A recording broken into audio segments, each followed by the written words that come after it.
show coming from the RAC store. With this back in the Mac in the back flow. Let's go, chillin' with raccoons by the back door. Take calls so you can stake more. All I wanna do is making dough, right? But I found this crew and doing alright. We wreck, will bitch, ready to fight. So many raccoons ready for the boss life. I might fly high like a kite, right? But always ready for a shite for the right price. Raccoon supply has the right price. Giving you respect if it's likewise. So I'm buying all the mean guys with the clean heart. Read between lies, laser beam through lean eyes. Larry with clean lies, trash mouth, mean smile, be wise. NFT wise, fuck with these guys. It's the RAC lab from the back lab. 110 of these in my backpack. Crazy RAC lab from the stash app. RAC will take a lead in this haystack. It's the Good morning, RAC FM.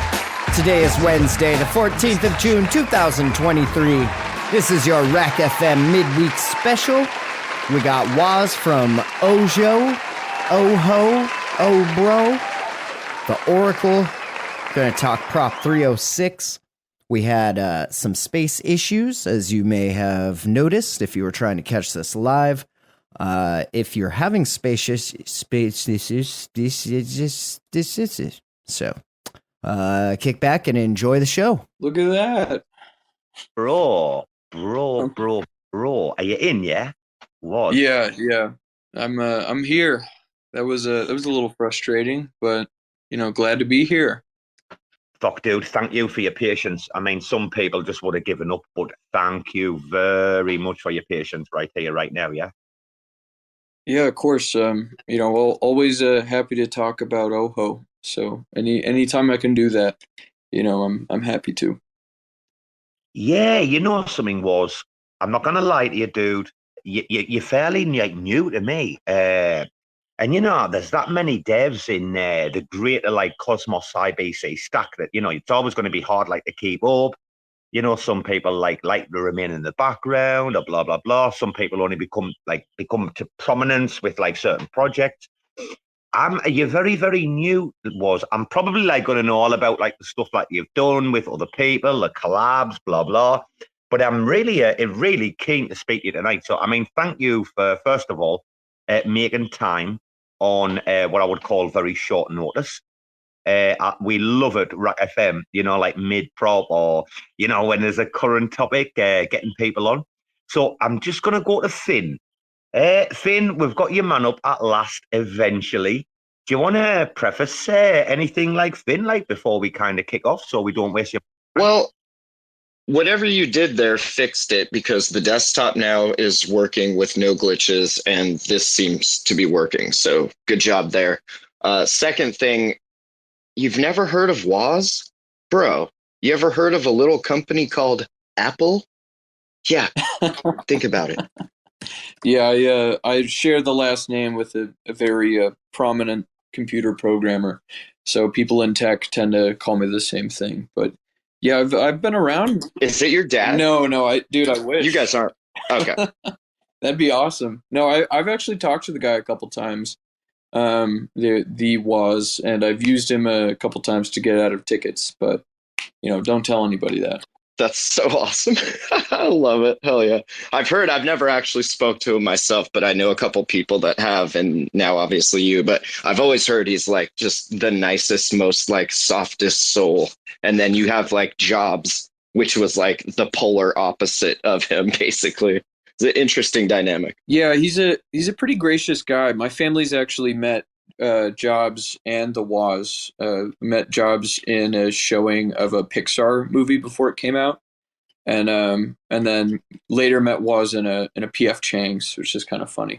So weird to run into both of them, Hell yeah, and yeah, for Robo, I mean, I've obviously I record a lot of these spaces, so I've heard Waz on several spaces. So yeah, he's definitely been around. One of the big brains. I don't think his neck is as big as Eric's. I usually see them both on spaces. But yeah, this should be a good space. I'm excited to hear what this Oho Oracle is all about. Yes, there's so many things. And you know what was, we never do the typical kind of interviews, blah, oh, your woman B bands is in just on time. I will reach out to your woman B bands. Can I grab you as a co-host, if that's okay, if you've got time? Uh, don't worry, we got rugged. We've had to start another space. You've missed nothing. We're just about to kick off. So yeah, man. We'll get to some like background or whatever, like a bit later on. That's always like the crap the approach we take. Mate, I'm going to ask you right out up front, why Juno? Why did you bother getting out of bed one day and go I'm going to build on Juno and going and doing it? Like, that's the question, bro, to kick off. Yeah, well, I mean, Oho has a pretty extensive lineup of integrations that we have planned for the next few months. We thought Juno would be a great first way to see sort of the sentiment in Cosmos. The community in Juno is pretty spread out across projects. It's pretty decentralized. You've really got a bunch of co-founders. You don't really have one CEO. And we just sort of wanted to make sure that people were engaged in the conversation around Oho so we could see how the Cosmos was going to react to our oracles starting to deploy onto all of these different chains. So Juno had Prop 57 back in the day, which established the need for an oracle. We talked to the dev team there. They originally were forking our code from what became Oho onto Juno. And then they had a consensus issue, which ended in Uni 5 going down and the birth of Uni 6, their testnet. So we talked to their team, and they pretty much planned to respond to the need for an oracle with an Oho deployment. So we thought it'd just be a really good sort of case to see what the people think about Oho, how our deployments will go over the next few months in the next networks, and also sort of past the Cosmos ecosystem. But yeah, that's kind of why we chose Juno as our first deployment. Wow. And that slots like right into this like incubator chain narrative that like people like Jake and Noah and a few others have been like pushing for like quite a while now. What, like the last like 6-8 months or something? All the talk's been about like Juno's this like incubator kind of thing, you know. Is that the situation like was, yeah? You thought like, why the hell not? Yeah. Yeah, and I mean, I think a lot of use can be derived from an oracle on Juno. One thing at UMI that we're considering is deployments into other environments like smart contract outposts, and those won't be possible without an Oho deployment. So in order to sort of, get this sort of cross-chain lending market going that we really are planning on building for the Cosmos, we need a dependable oracle across the ecosystem. So yeah, Juno is a great first place. We'll have another network deploying to, I believe, next week, and then another one 2 weeks from that. So we're moving at a really fast pace, and we're ready to kind of show ourselves to the rest of the ecosystem. Well, bro, Juno's a weird one, a real like weird one, quite unique, I think. Obviously, this airdrop community chain and what we've seen, etc., etc. I mean, we all know, right? I always think that Juno, you've got like on one side you've got the devs, the other side you've got the community. How have you been received, you guys, and the general kind of like reception of like both of those sides? So, has there been a lot of like dev outreach? Have you had a lot like a bit of mentoring? What about the community? Have you had any like pushback or anything like this? Do you want to just talk about those two sides, if that's all right? Yeah. We've had a lot of really positive responses from the development community. In Juno, we've had a couple people talk about using the Oho deployment plus an UMI outpost as a position of leverage for DAOs. Atlas DAO is talking about this. We've had some core development people on the Juno side. I've got a group chat with those guys. They're pretty positive about it. I've talked with their marketing people as well. I'll be on the Juno community spaces pretty soon as well. So Juno as a whole has been pretty positive and receptive of Oho because we're a Cosmos native oracle, right? We want these Cosmos assets first, like liquid staking derivatives, like USK, native stablecoins and LP tokens that Crescent's coming out with. We're going to be able to price these things out that other oracles won't be able to. So developers are pretty excited about it. I think the community is pretty excited about it as well. I think the only thing we've really seen pushback from is Prop 306. You guys are pretty familiar with the contention around that. They see a couple issues with not requiring us to pay transaction fees for relaying services. They wonder why we have to push data so quickly. There's a couple questions around that, but I don't think it's been overwhelmingly negative. I think it's been sort of received as a net positive for Juno. Yeah, well, from the technical side of things or the dev side of things, what about like pushback on 306, like in particular? Any standouts? You don't have to talk about it if you don't want No, to. yeah. I mean, we've had Lobo kind of reach out against it. I've got a lot of respect for a lot of the different people in Juno, so I totally understand his position. But we've sort of seen his tweets and a couple people talking about, why are we supporting 306? And I think the conversation has been around, why would we enable a specific DApp to not have to pay for gas? But we're not really a DApp. We're an infrastructure for the Juno network. So it really, to me, it makes sense that we wouldn't want to allow free transaction fees for customer-facing smart contracts and dApps, but we're a service. So really, I don't think it makes sense for us to pay these gas fees just to keep an updated Oracle onto Juno. Well, and isn't it the more often that updates, the more accurate your info is, right? So it's in everyone's best interest to have that shit as real time as possible. Mm-hmm. And obviously, you can't be paying fees every time you ping whatever it is you guys are pinging. So it makes sense for that stuff.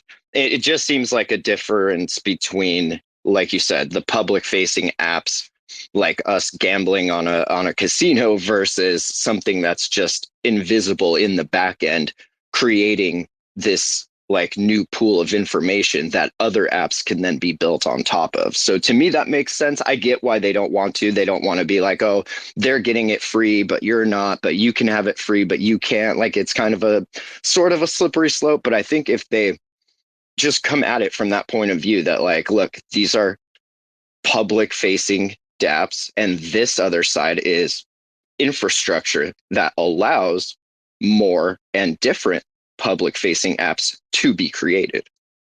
Yeah, I mean, the way we see it, the value of Juno should not be attributed from these infrastructure levels, right? You're not betting that people will IBC between Juno and the hub a bunch of times, and that will pay stakers, right? Juno's a community that really wants usage, and they want dApp applications on top of Juno that can be powered by stuff like these oracles.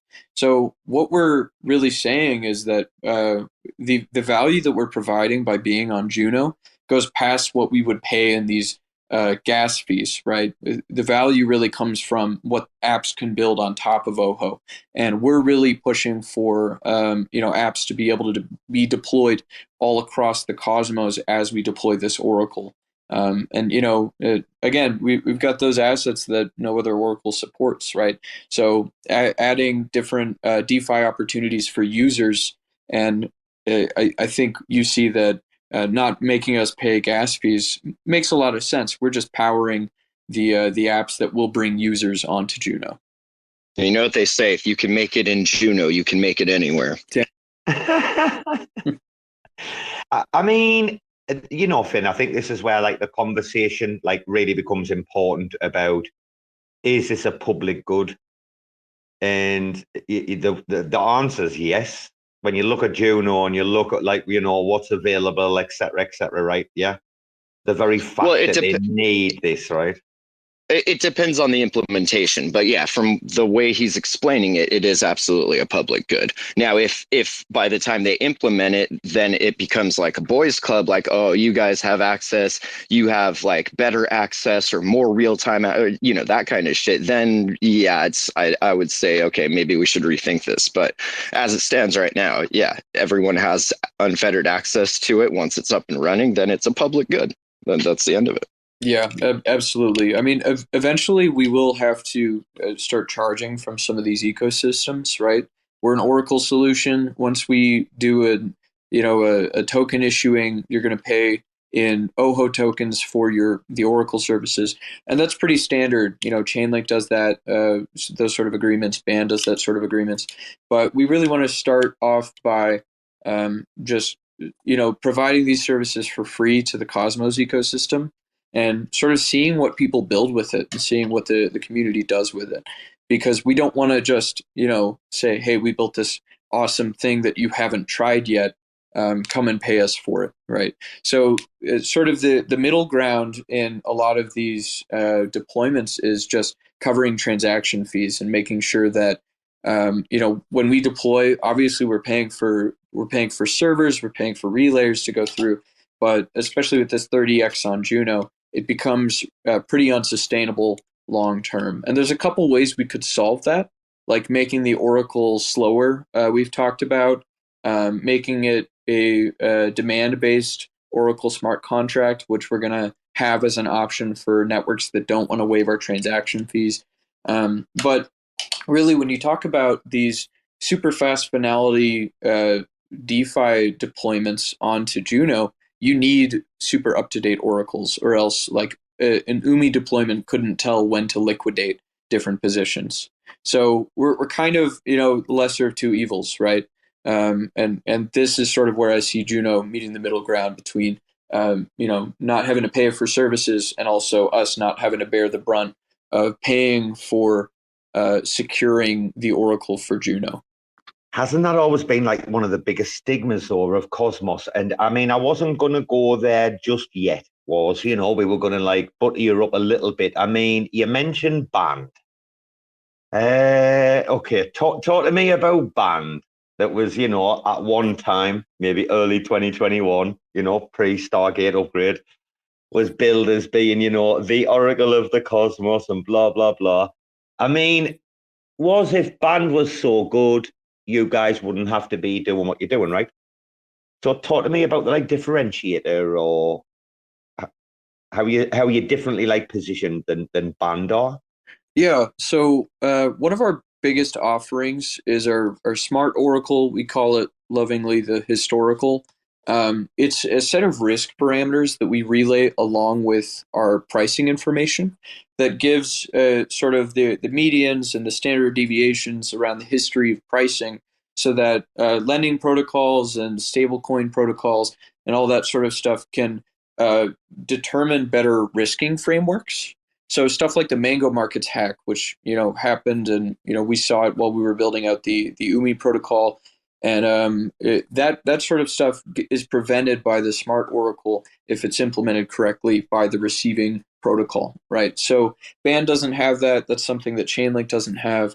No other oracle, as far as I know, has that sort of offering, the contextual information that allows these client protocols to make better decisions. And in the context of Juno, it's super important because you have tokens that might not have a ton of volume or liquidity in these osmosis pools being traded, and the price of a token can be spiked by maybe 100,000 or $1 million in stable coins, right?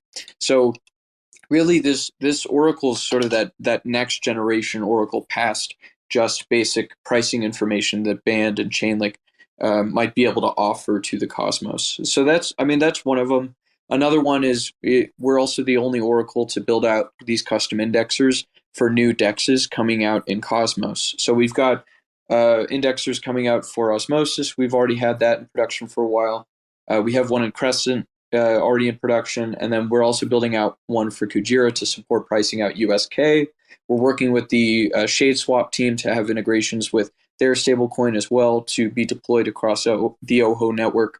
So really, we're this Cosmos focused chain because we've got these, this historical that allows chains to decide different parameters. And we've also got custom indexed information for new coins that are launching on Cosmos every day. So really, we're the safest bet. We're Cosmos first, so we're Cosmos focused. Oh, lovely. You're right. And I don't mind Finn, your man's gas, isn't he? Proper nosy shit. I love talking to people like you when they come on and they're just pure matter of fact and like bang, bang, bang. And you're like, yeah, man, that's a shit I'm here to listen to. Make sure you want to listen to, guys. Finn, you got anything to jump? Because I'm going to get Woz to like rewind a little bit now. We're just going to reset the room a little bit. I'll say we've got a few giga charges. Yeah, no, you look there. That's good. That's all you. I got to get some stuff edited, so I'll be here kind of listening in the background. But yeah, do your thing, baby. It's all right. I mean, well, I picked up on like the we every time like you talk, you're never like I, me, my, whatever. It's always like the plural there, first person plural. So obviously you've got like, there's a team of you guys, but you mentioned about Umi. What I'm trying to get at is you guys have got form, you guys have got track record, right? Like you guys are in a perfect position to execute what you're promising. Is that right? Do you want to just talk to me a little bit about the track record or whatever? Yeah, absolutely. So OHO kind of was brought into the world from Umi. So in the old days of Umi, we were kind of scrambling to build out this leverage protocol, and we were deciding on the need for an Oracle solution. Band wasn't really cutting it for the assets that we wanted to support. Chainlink didn't have the adaptability into Cosmos that we were looking for. So we had to build our own. We built out an Oracle module within the Umi blockchain. We built out a custom price feeder that aggregates data from all these APIs. And we built out custom indexers for stuff like osmosis pools that isn't supported by centralized APIs. So what we kind of realized after building this, $12 million money market on Umi, and that a lot of blood, sweat, and tears went into that from the whole team.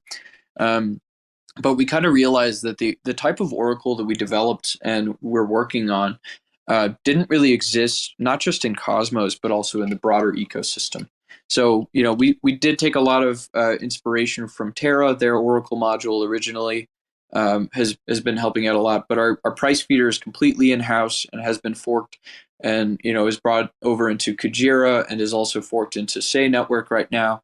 So we're pretty aware of our product market fit. We know that there's a need for this in the Cosmos and also in the external ecosystem. And now we have a dedicated team of OHO engineers that are working just on Oracle price feeds. We've got a great group of guys that they not only are familiar with the Oracle technology, but they invented most of the stuff that we deal with. So we're really dedicated to do this. We're pretty hardwired to bring this to the rest of the ecosystem, and we're very excited about it. Oh, bro, when people talk about the Umi team, honestly, it's just nothing but like pure accolades.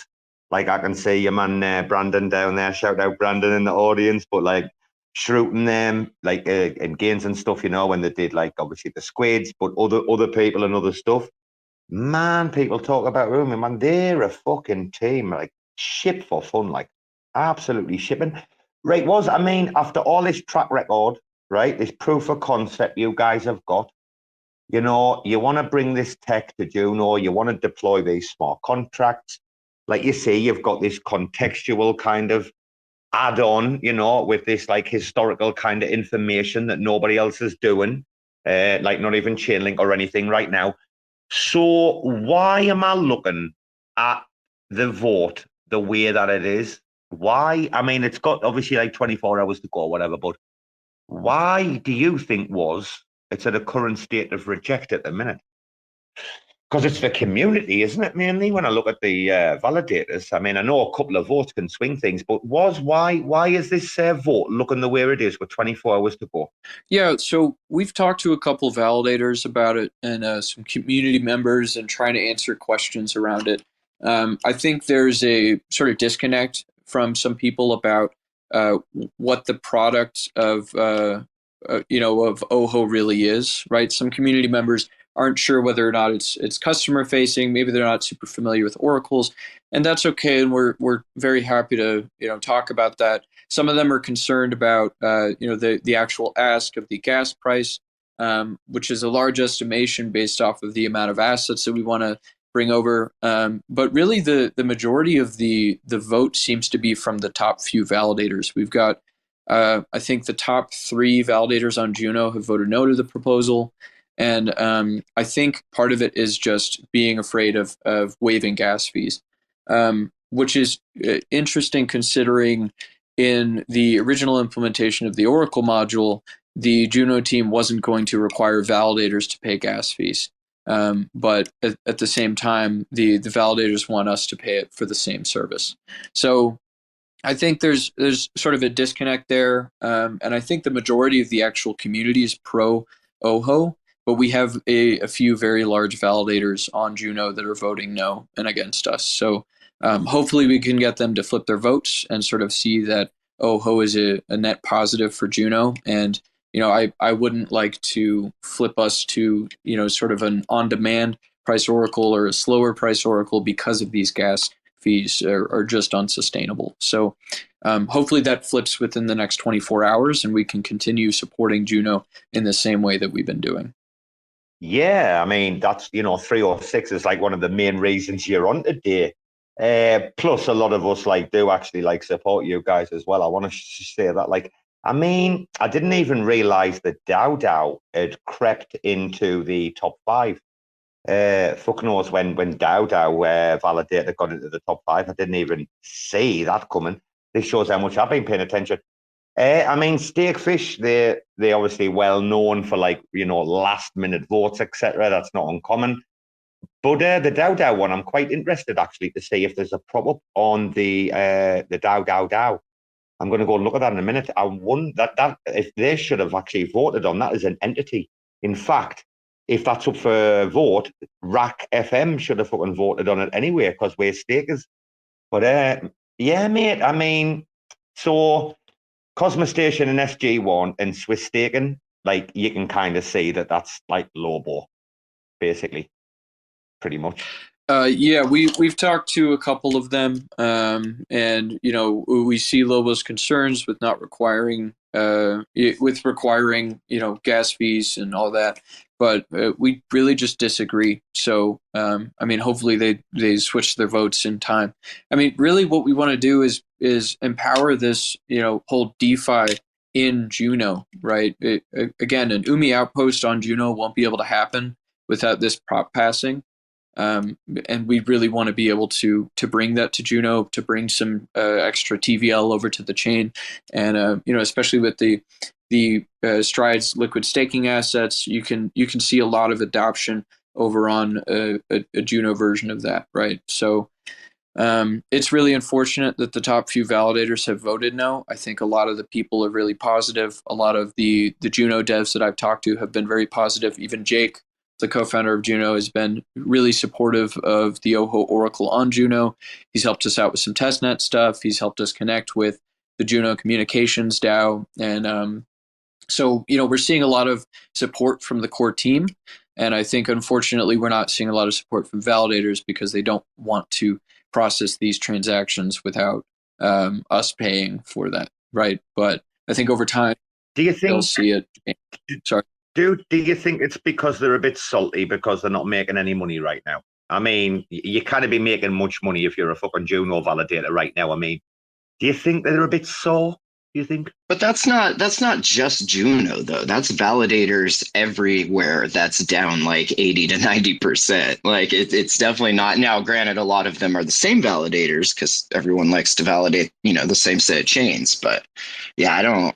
It's interesting too. I'm looking through Smart Stake here, and there's 1,746 yes votes to 543 no votes, but those no votes are 4.1 million, 3.4 million. Like you said, they're the big dogs. So the community is on your side. The 4 big dogs are not. So. However, I will say, guys, if you're in the community, and shout out RISBE, we'll get you up in a minute, dude. But if you're in the community and you've been following this shit for years, like I have, right, long before Stargate Upgrade, etc., long before IPC, you know out of the validators whose opinion you actually fucking listen to. Like Poker, for all the shitting on, like Pikachu, Imperator, they like give explanations of like votes on the big props, like quite based. Imperator's a great one. There's like several of the big players where you're like, you listen or you pay attention to, like, you know, which way they're voting, etc. Even people like Golden State and that are based as fuck. Now, when I look, like, those are the people that are voting yes for this. I do hope, and I mean, RISBE's come up, but I mean, if anybody wants to like jump up and, you know, guys, kind of pick holes in 306, or you've got a problem, please request the mic. That's the kind of like people we are. Well, and I'd especially like to hear from people like RISBE who are devs, because there may be something we're missing, because obviously we're not devs, so we're just taking this at face value. So if there is like another side of this that we're missing, like I would love to know what that is and stuff for sure.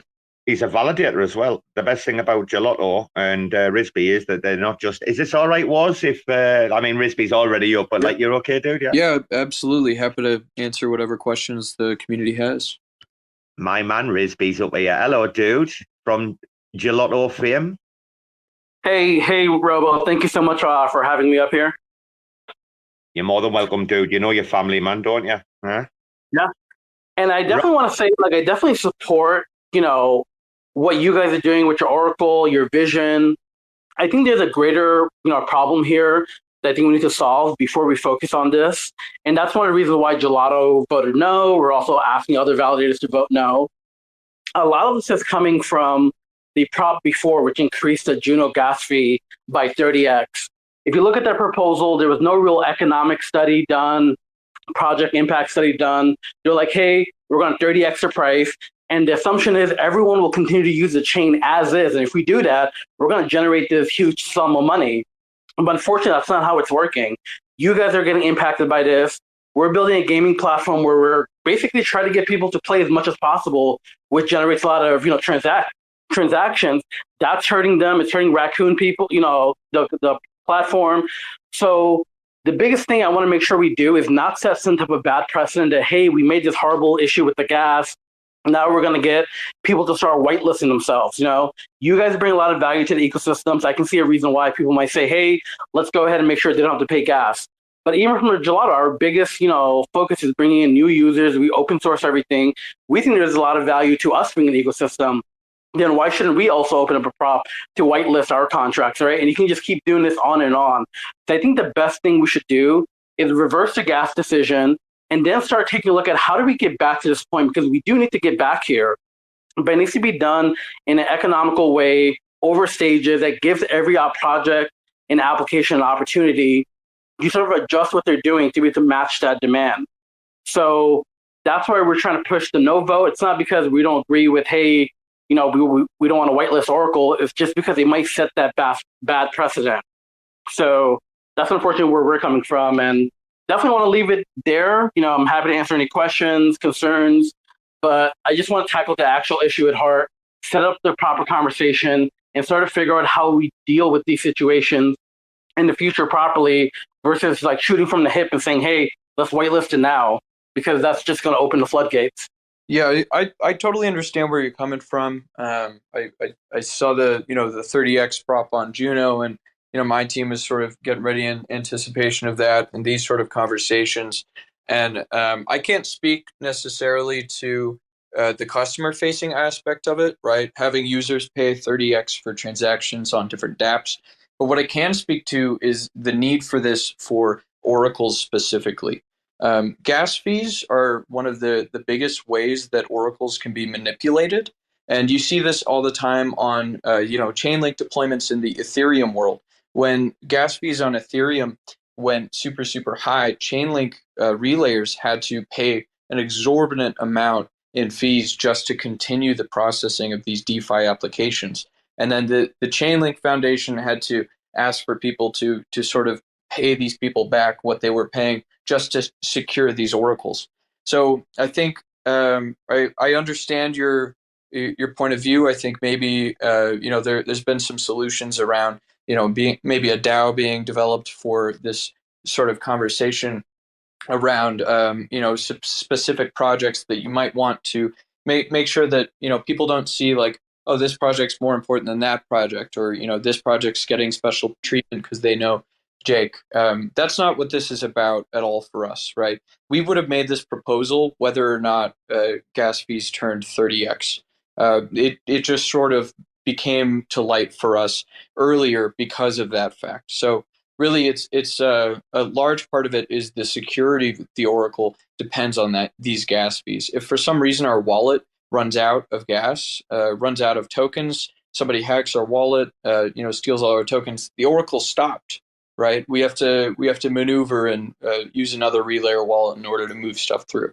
So really, we just want to be the most secure that we can be for Juno. I don't think that we're going to have a ton of whitelisting for non-infrastructure applications. I agree that maybe the 30x gas fees should be brought down and it should be talked about in governance. But I think for Oracle specifically, it's a question of security, not just the cost of operation. I'm definitely glad you brought up security, because that was another huge concern for us. And this is something Katrina, the co-founder of Noise Network, which does randomness for IVC, also brought up. Right now, we're asking to whitelist your contract, but there hasn't been any real guardrails, put in place to basically ensure that your Oracle, your project, your contracts can't basically take up a lot of the block space. Let's say for whatever reason, you're able to start, pushing out more information to the block space, taking it up, you're paying no gas. You might push other people out. I'm not saying you guys would do this, but if the way the current prop is passed and we're just simply whitelisting contracts, then Gelato could come in, someone else could come in and do it.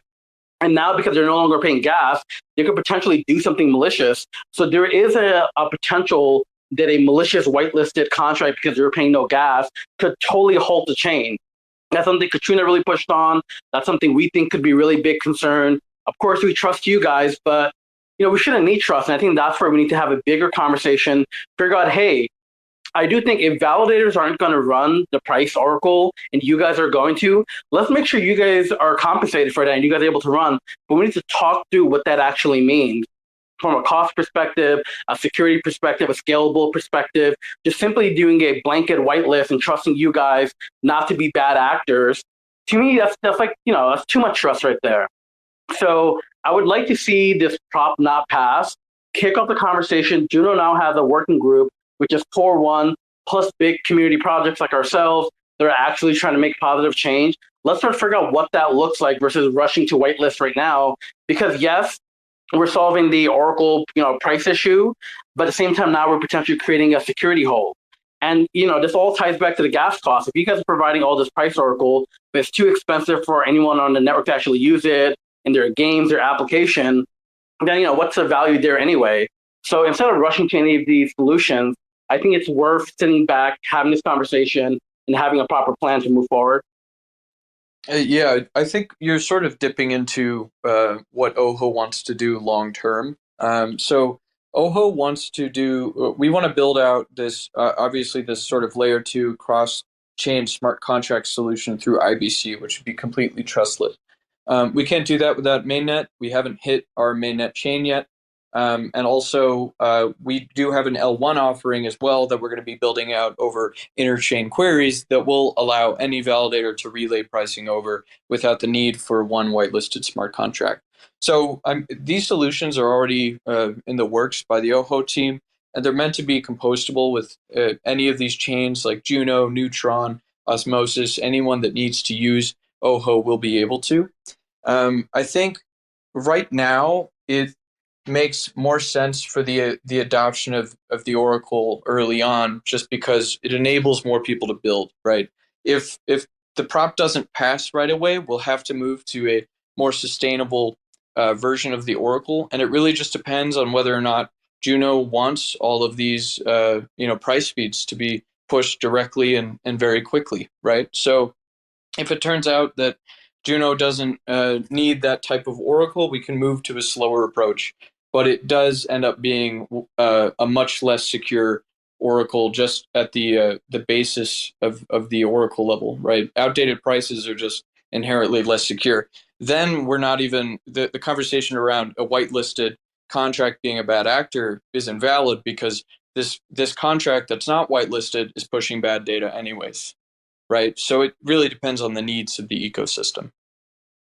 It almost seems like at that point that people will just build these DeFi apps that rely on more real-time oracles elsewhere, if it comes down to that. Yeah, and we're seeing positive responses from other communities as well, that have sort of said that they're willing to pay our gas fees and cover that just to make sure that their oracle is sustainable and fast. And I know we're deploying quickly. Like, Oho's kind of new to the ecosystem. We're really getting out there, but we really just want to power this next generation of DeFi and Cosmos as soon as we can, because we have the tech. We just have to move forward with it. Hey, we feel the same exact fire under your ass, and that's why, if possible, because we still need, because the security concerns still exist of us just straight up whitelisting a smart contract. So this is what I'm asking, if possible. Over the next few days, we're actually going to put a prop on chain Gelato to reverse the gas prop, only because we've seen enough impact across many projects and communities that, hey, this wasn't a good prop, this wasn't very well thought out, and the hope here is within the next, let's say, weekend and a half, we can hopefully get this back down to what it was previously. This will allow you guys to continue using your old model, paying super small fees, and then ensuring that the next time we do a prop increase like this for gas, we take all these things into account: project impact, economic impact. And during this time, we should also start the conversation with the Juno core team, be like, hey, how can we safely whitelist our contract? What are the guardrails we can build in? Because this prop could pass, it could fail, but I don't necessarily see a rush to do it right now. And I'm just saying, hopefully within 2 weeks we can reverse the bad prop that happened before you guys and see if we can get to a better place. Yeah, I mean, I can see that as well, but I'm just telling you, long term, we're going to look for these fees to be covered either way. Right, an Oracle's a paid service. We're right now providing it for free for the Cosmos ecosystem, but it's not a sustainable model for us to pay these transaction fees, especially when it floats like this. So I think it really comes down to the question: does Juno want an Oracle within the next month? Right, but it really depends on the community's desire for it. Right, we're happy to provide pricing. We're very happy to do this for free for Juno, but really, if the community doesn't want to whitelist us right away, we'll have to scale back our operations.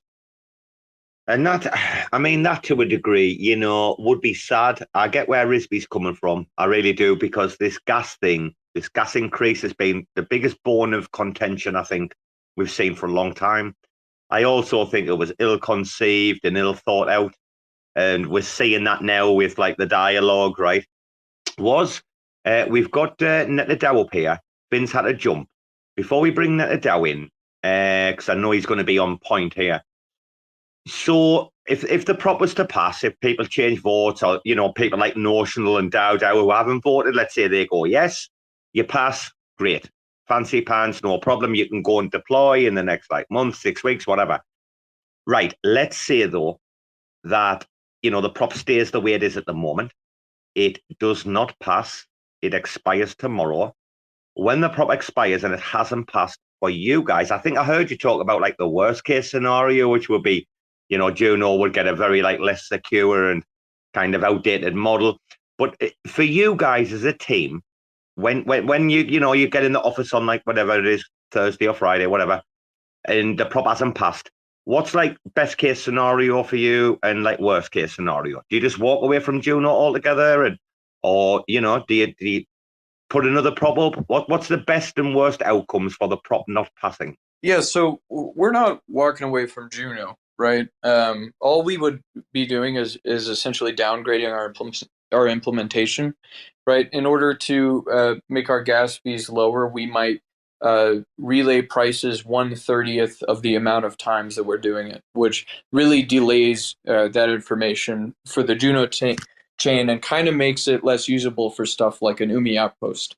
So if it doesn't pass soon, then we really have to plan on not deploying an UMI outpost there until we can get our Oracle services up to par. The other implementation we would do is sort of an on-demand Oracle, where whenever someone needs prices, they send out requests onto our contract, which then retrieves and relays that information. That's also pretty unsecure because for stuff like UMI, again, lending protocols, stablecoins, they need liquidations for different positions based on how much assets have changed. So that would also delay an UMI outpost on Juno. So these are not favorable. We would continue to sort of advocate for OHO, advocate for our gas fees to be whitelisted or at least reduced, and maybe a grant from one of the various DAOs on Juno in order to pay transaction fees. But we're not walking away. The only thing is the next Oracle that we would sort of update with would be less usable by these protocols that need it. You know what's really, really interesting is that I think that's the fourth or fifth time though, you've talked about an UMI outpost on Juno, and I can tell it you guys are really eager to get UMI over to Juno. You guys, and I can just smell that you guys have got something cooking. You guys know that you're just going to run wild on Juno. I have no doubt.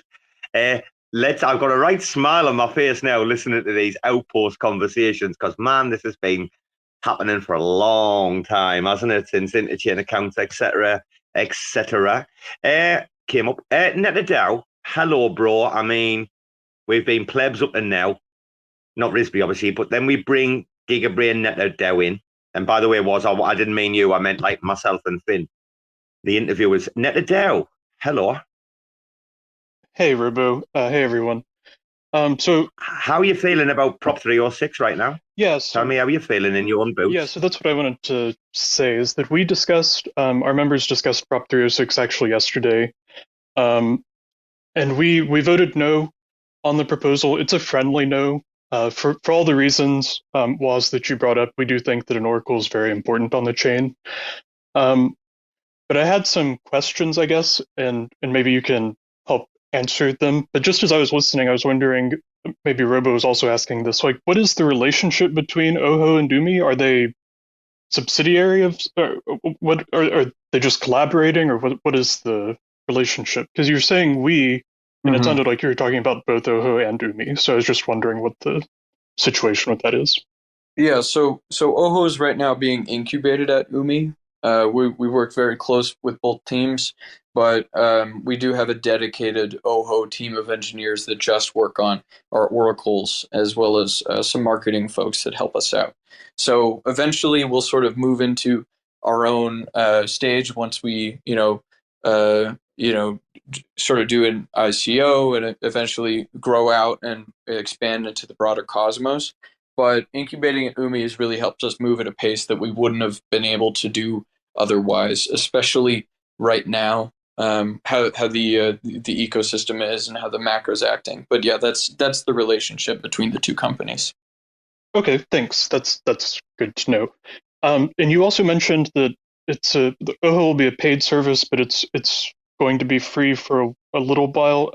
So yeah, just to clarify, OHO will be charging users for the Oracle service? Yes, the plan is to charge out networks that receive Oracle data based off of the OHO token. So receiving networks would essentially place a bounty with the OHO token onto the OHO blockchain, and then that bounty could be claimed by relayers that essentially submit proofs to OHO that that data was relayed over IBC or cross-chain smart contract calls. Okay, and so the arrangement of having 0 transaction fees, it sounds like that's what you're ultimately aiming for. And I guess my question is that I don't know anything about oracles. Is that normal for oracles? It sounded like you said Chainlink was on Ethereum and they got hit with all of these fees. But I know that one of the whole points of Cosmos architecture is that the fees will never hit those levels. So why is it such a problem? And is there some is there some industry standard for this other than, is it not just convenience for OHO? Yeah, so the Oracle transaction fees are pretty standardly free within the Cosmos. There's a bunch of different forks of our Oracle running right now. The one on Kujira, the one on that we run on Umi as well, the one that's being run on Psi, the one that would have been deployed to Juno, and they weren't requiring validators to pay transaction fees for submitting votes when they plan to do this on Juno. So it's standard for the Cosmos, and I think the reason for that is because adjusting fees is so easy because of how the Cosmos SDK is set up, right? Ethereum doing an upgrade where they whitelist specific contracts doesn't really make sense because Chainlink might have 350 different contracts, and it takes 30,000 different people acting at the same time to do an upgrade to change that fact, right? So I think it's sort of becoming the new standard with proof of stake solutions because it's more security, right? When an Oracle doesn't have to pay transaction fees, there's nothing to block it, and you don't see the issues with Chainlink that you see when prices go way up. Their Oracle services naturally slow down because of those prices. So the transaction fees on the other chains with oracles, you say they've been zeroed out in Cosmos. Is that also by governance proposal, or is that some other? Like, is this the first proposal asking for this in Cosmos, to your knowledge, or is this has been done elsewhere? Typically, it's done through software upgrades because the oracles that I'm talking about are done at the Oracle module layer at the L1. So it's typically a software upgrade. Juno would also be a software upgrade. In Umi, I think we did this in Umi version 3, requiring not requiring validators to pay any transaction fees for submitting Oracle votes up to a certain amount. And so this is sort of the same idea that we're planning on doing to Juno. And it would have been a software upgrade in Juno had they gone forward with the Oracle development in the actual module. Okay, thank you. I guess just to reiterate the sort of what RISB was saying, that our concern is, we understand oracles are important, but our concern is like, how does Juno maintain this like credible neutrality, let's say, among competitors? Because it was mentioned earlier, someone had said, this is a public good then. But there are really two key parts to a public good, right? There's non-exclusivity, which means everyone can access it. And if that were all that a public good were, then like the mall would be a public good. But the mall is a private enterprise. So the second key component of a public good is being non-rivalrous, which means that your consumption of goods doesn't impair or infringe anyone else's. So we did have a concern that it's not really a public good, even though block space is very cheap. It's still your consumption of it is still at a preferential rate. So we wondered if there was a way to think about safeguards on Juno governance decisions like this that we can that would allow us to make these like preferential deals for short-term goals without sacrificing or appearing to sacrifice long-term competition and the development and excellence that competition breeds. So we did vote no. I'll be happy to share what you've shared with me today with our members and see if we feel differently. But I think that ultimately we want Juno to sort out some things on its side. And then maybe consider the Oracle proposal from there. But that's all. Thank you. Yeah, I think that makes sense. I think talking specifically about the rivalrous aspect of it, and I think what you're talking about is the amount of gas that we would use in each block space, right? So that 5 million number is a pretty much was recommended to us by one of the developers at Juno. At max, we would probably only consume 2.4 million gas per every about 15 seconds. So we don't really see it as pushing people out of block space. We don't really see it as having that possibility. I understand that you see it as an option in the contract, and that's why you're concerned. But really that 2.4 million is at the point where we're at 60 different assets, and right now we're at 4. Right, we're planning on deploying about 4 assets every week, so we could get to that number relatively quickly. But I think that gives us enough time to sort of evaluate whether or not we still want to grant the OHO contract that amount of block space, whether or not that's fair. And I think that might want to come with a subsequent vote. And I think it'll be sort of continual governance as Juno decides whether or not to determine a DAO based on this, whether or not to have a set of smart contracts. And when you're talking about gas fees in a Cosmos blockchain, it's a little bit different than the standard Juno discussions around smart contracts, because you can't really dictate this by a smart contract too easily. You have to do it at the L1 layer when all of the transactions are dealing with the anti-system. So it's sort of a difficult place that Juno's in technically, deciding whether or not to do this for a bunch of different people or do this for, a few key utilities. So I understand the concern there as well. But you're kind of between a rock and a hard place when it comes to, okay, how do we even manage this using a DAO on a technical level? It's sort of difficult. But thank you, Neta, for sharing your thoughts on Prop 306. I appreciate it. So I just had one more question as you were talking. In that rock and a hard place thing, I think, there's also this chicken and egg sort of question that I'm having, which is, you said that there are like two levels, I guess, of deployment of the Oracle, kind of dependent on what the chain needs, whether it needs these like nearly instantaneous price feeds and so forth. So do you, I take it you've looked at Juno and you've like, the reason you've put up this proposal is because it seems to you that we do need that. Do you have any like information on what projects need this and things like that, or any numbers that you can share? We don't have any specific projects that have had a hard commit on using the OHO Oracle externally. Internally, again, we're excited to do an UMI outpost sort of across the ecosystem. That's what we're really excited about. The Atlas DAO has mentioned using OHO's Oracle as well. I know that Mars could use OHO in order to deploy across the ecosystem and support more assets. Stablecoin protocols could use it. White Whale could use it as well if they wanted to. And pretty much all of the smart contract apps on Osmosis could be brought over to Juno and have other deployments as well. So what we're really striving for is to sort of lay the groundwork and say, hey, we're open for business, and see where the market meets us right now. So Juno's sort of our first stop, and we're kind of going down the line and bringing this to other chains and seeing where people sort of move and plan to deploy. All right, thank you, sir. I yield my time, Robo. Oh, bro, you're golden. You're golden. And I'm absolutely crying my eyes out laughing at, honest to God, Brandon down there. By the way, Neta DAO, thank you. You know my opinion of you, dude. Like, when you come in the room, fucking hell, I always pull out the red carpet. This guy, man, one of the most intelligent people I've ever met in crypto.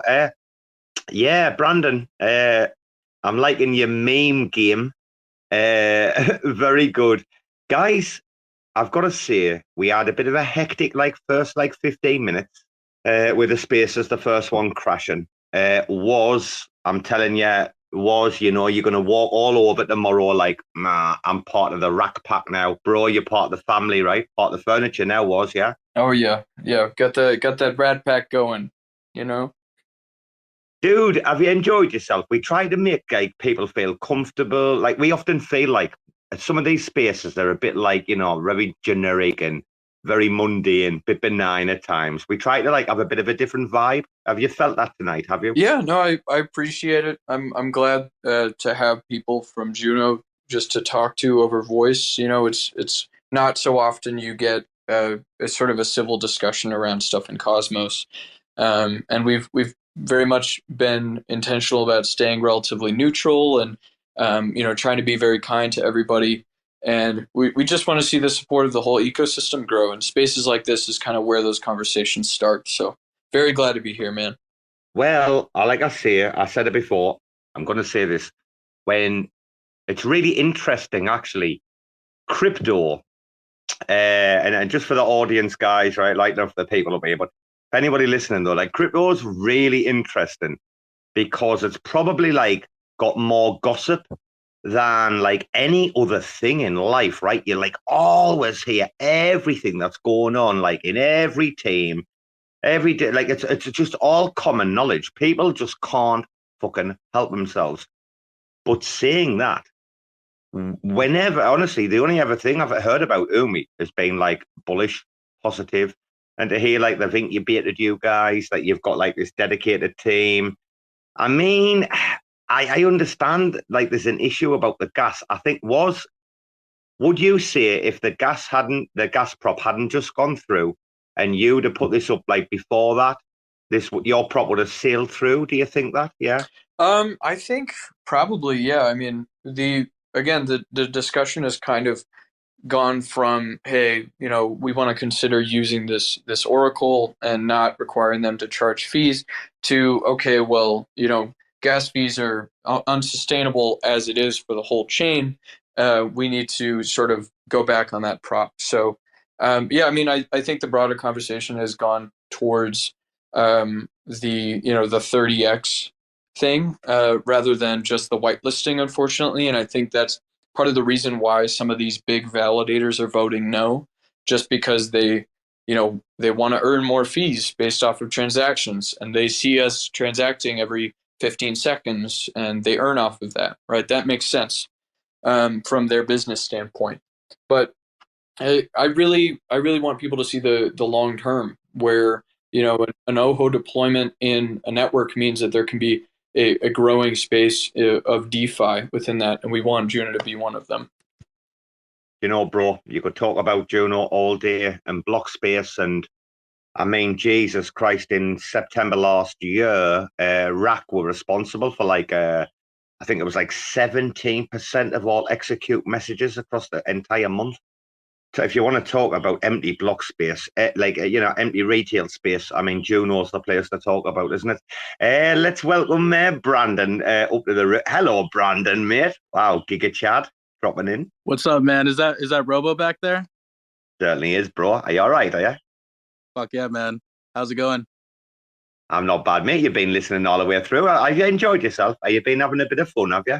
Yeah. It's always cool to hear Waz talk. Waz is like the kid on the team, so it's kind of cool to like see like the young genius, at work, coming into his own, becoming a big boy. But no, it's awesome, man. I mean, yeah, thanks for giving the space too, Robo. I really appreciate you. You're always, doing some great work and always trolling the people who need to be trolled. So I love it. Oh man, I think you've got to, something. I think you're a product of your environment, and when you look at like the greater cosmos, like Eco, I don't think you could expect like people like us who have been around for like years being any other way.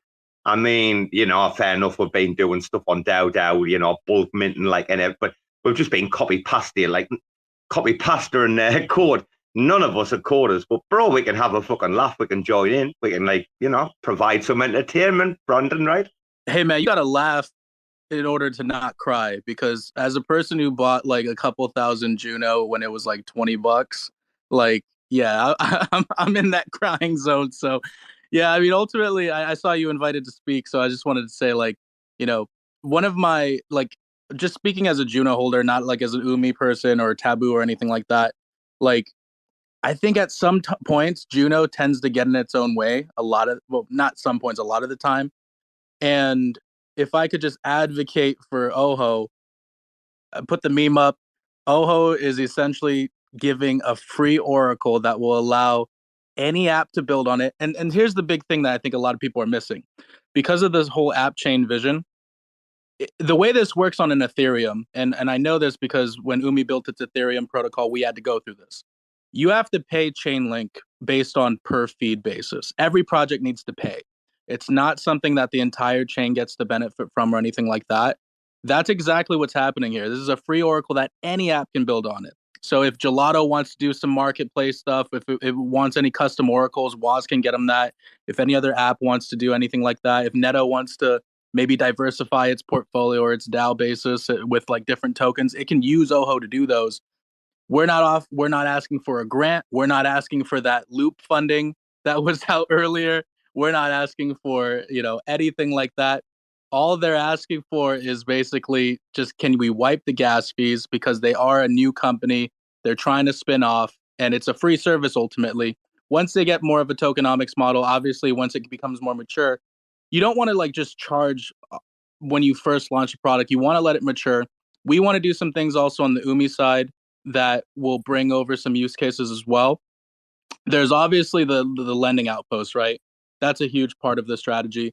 But the other aspect that we haven't really talked about, and maybe we should, to give more context of what we want to do with this, is liquid yield farming, basically. So, leverage yield farming. So what we can do is help rejuvenate a lot of the TVL using our own liquidity on like things like WinDAO, for example. So we have a generalized model that can work on pretty much any DEX, as long as it doesn't have, like the 14-day bonding period that like something like an Osmosis has.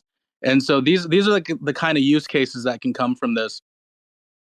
I get the argument that the whole gas issue is a thing. I just think at a certain point you got to be pragmatic.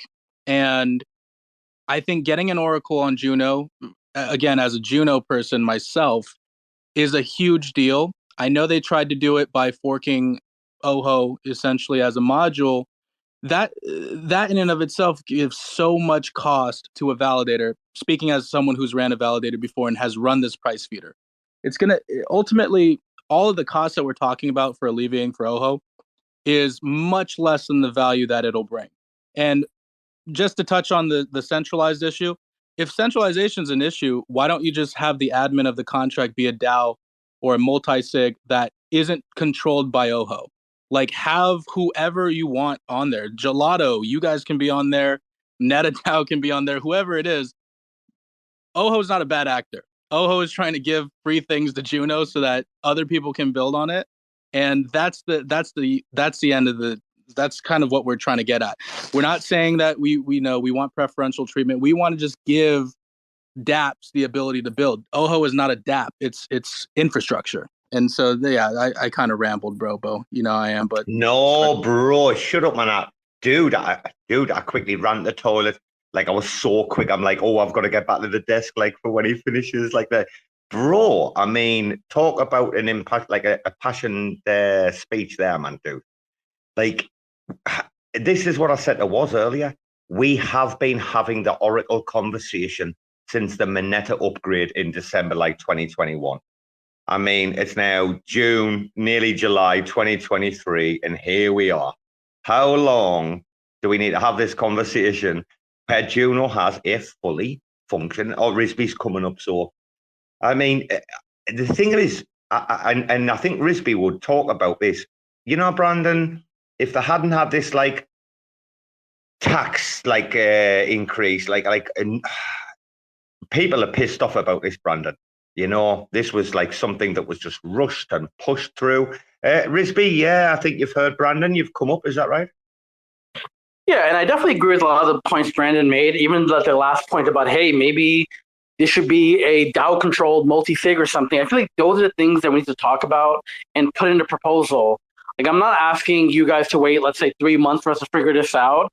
I'm saying hopefully within the next 2 weeks, the gas comes low, and then we create these conversations, create a proper proposal that has stuff like that.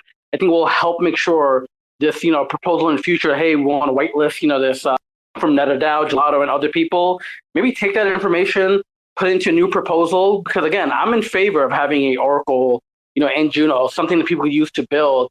It's just about making sure all the information is there, things are super transparent, and we sort of thought through a lot of the edge cases. I would hate to whitelist something and then start working backwards.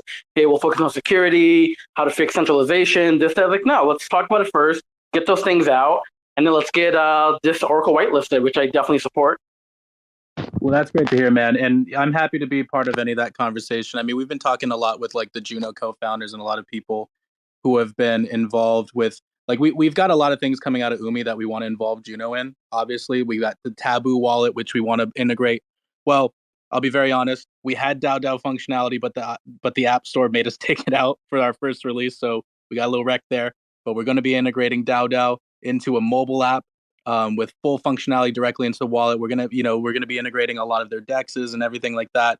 And so we ultimately, like, now speaking not from a Juno person but from an Umi person, we want to partner a lot. And so the Oracle is obviously part of that as a separate thing. They're their own entity, but we want to use that to basically bring a lot of Umi functionality in there.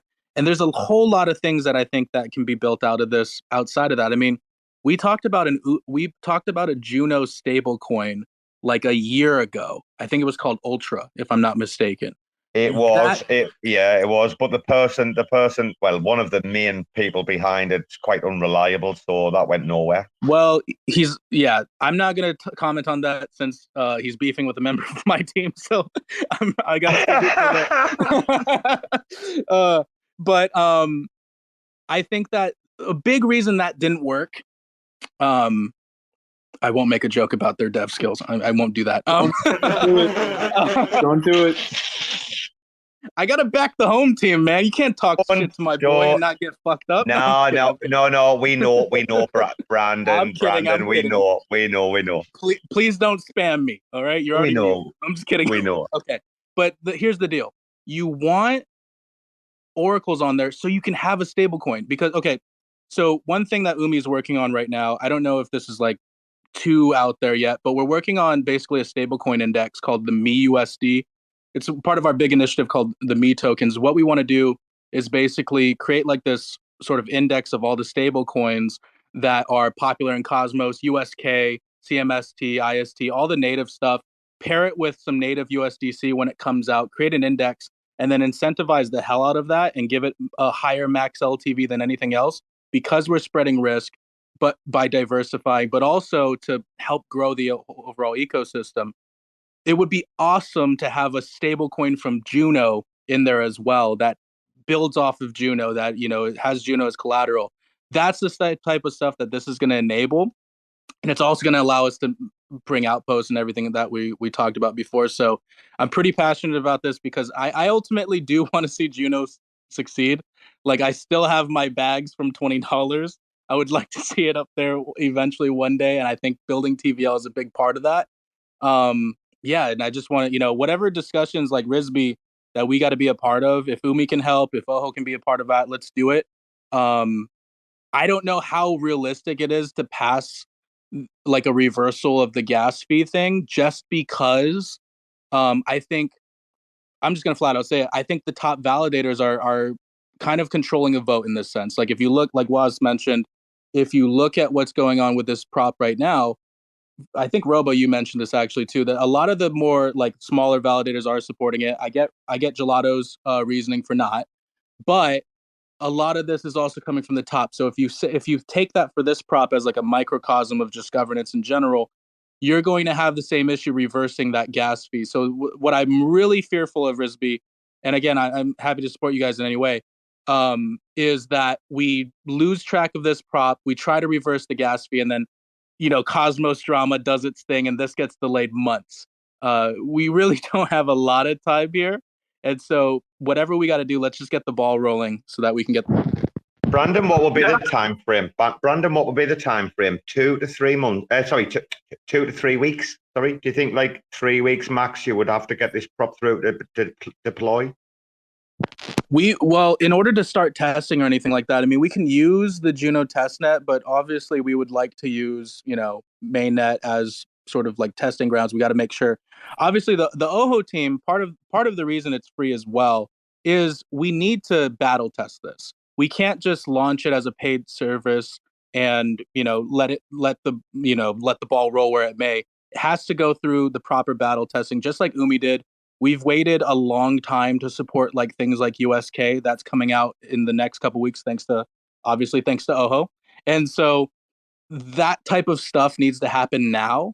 And that's why we're trying to, get this through. And that's why we're passionate about it, because say, for example, we want to launch an Umi outpost. It's going to take at least a couple months to make sure that this is absolutely stable so that we can guarantee liquidations don't happen. I think RISB, yeah. Yeah, I definitely share your concern about the validator mafia and sort of, being worried that maybe these people won't let change happen.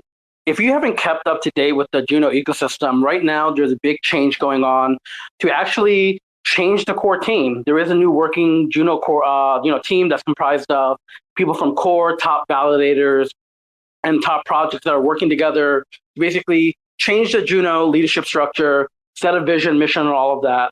So ultimately, if this prop fails, what I would say is let's work together. Let's work with the Juno working group, get these different opinions. And I do feel like maybe within a week, 2, we can definitely get a proposal on chain that has a much better chance of passing. And because we have all these people involved in the working group, then we can push all the individual validators, teams who vote no. So what I'm saying is I see where you guys are coming from. I think we should get this going ASAP. I still don't support the prop in its current version, and I'd be more than happy to work with you guys to help build something that that is acceptable, secure, scalable, and sort of get it live within 2 to 3 weeks max. Yeah, 100%, man. And whatever we need to do that, just let us know if we got to get in a Telegram group or whatever. I do want to say that working with Juno so far has been very smooth. We haven't run into a lot of the issues, like a lot of the drama or anything like that. Everyone's been super supportive. Reese, especially. Reese has actually been helping us a lot with taboo stuff behind the scenes with like airdrops and NFT collections and stuff. So I do want to give him like a huge shout out. Jake's been supportive, and everyone's been supportive, really. And I don't know if you guys have kept up with like the protocol and liquidity thing that we did recently. Like I'm part of that sub DAO where we moved some ST Juno liquidity over to Osmosis so that we can support it on Umi as a collateral. Juno's been super supportive, and I'm pretty confident we can get this through. But yeah, whatever we need to do to speed this up or get a process going, just let us know. We're happy to go through those processes.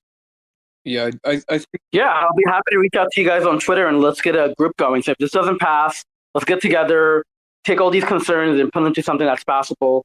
Very excited about working with you guys. And with that, I do have to step down. I have another meeting, but appreciate all the amazing conversations.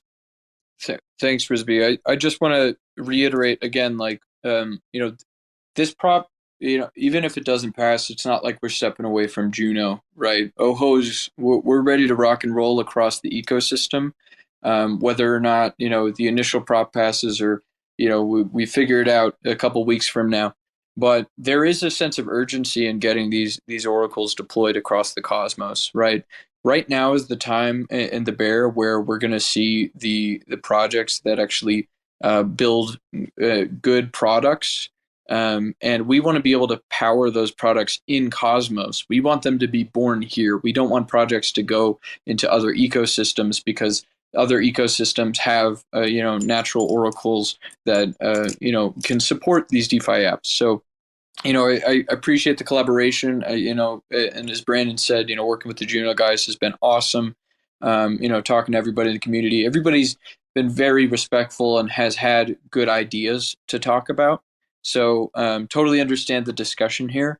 But I just want to say there's a sense of urgency here, right? Like, as you were saying, we've been talking about oracles since 2021 on Juno, right? We've been talking about this across the cosmos since the Cosmos Hub started. How are we going to do oracles since before Terra existed, right? So we have a lot to do, I think, and I hope that Oho is able to bring this level of competitive edge to the rest of the cosmos. Because if we're not able to work together, then it's not going to work, right? Oho's not going to work. But we've been able to work with some awesome people in the Juno community and to hopefully get a version of this through, if not this proposal. Oh, I don't know about anyone else, but I've fucking really enjoyed tonight's fucking spaces. Like, I know, like, I'm hosting, and we often talk about when you host, you don't get the chance to like enjoy because you're dealing with DMs or looking for updates or blah blah blah. You've loads of shit going on when you're hosting.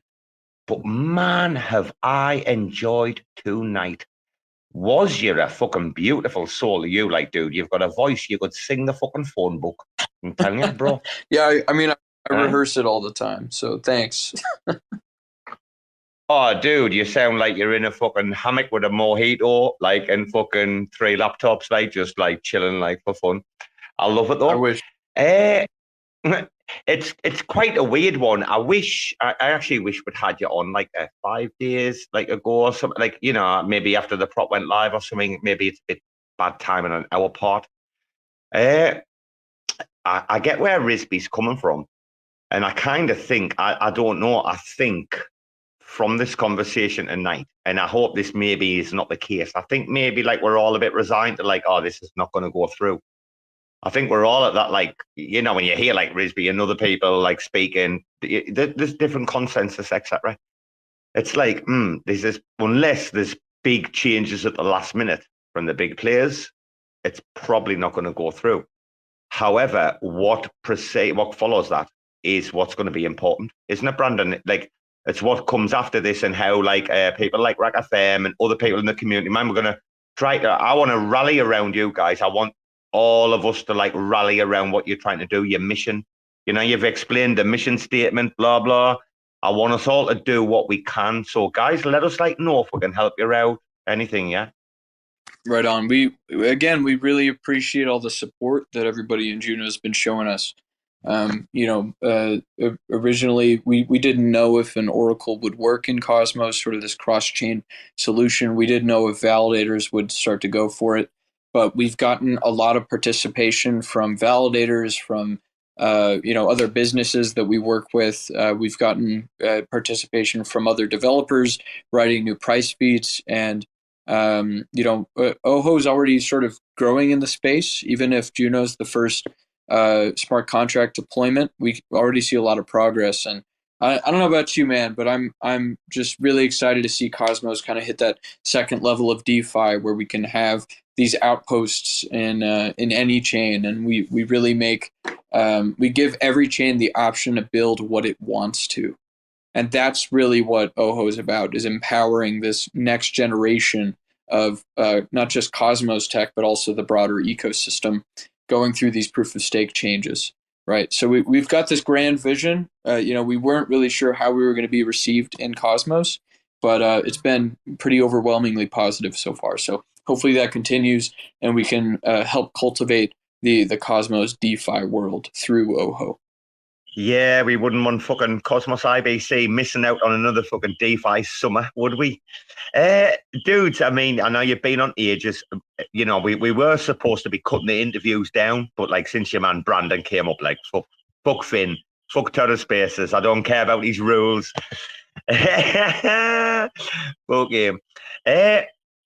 Like Umi though, is the Oracle being proof of concept for Umi, or is Umi being proof of concept for the Oracle? Because you said Umi's very quickly. You said Umi's been utilizing like Oho, right?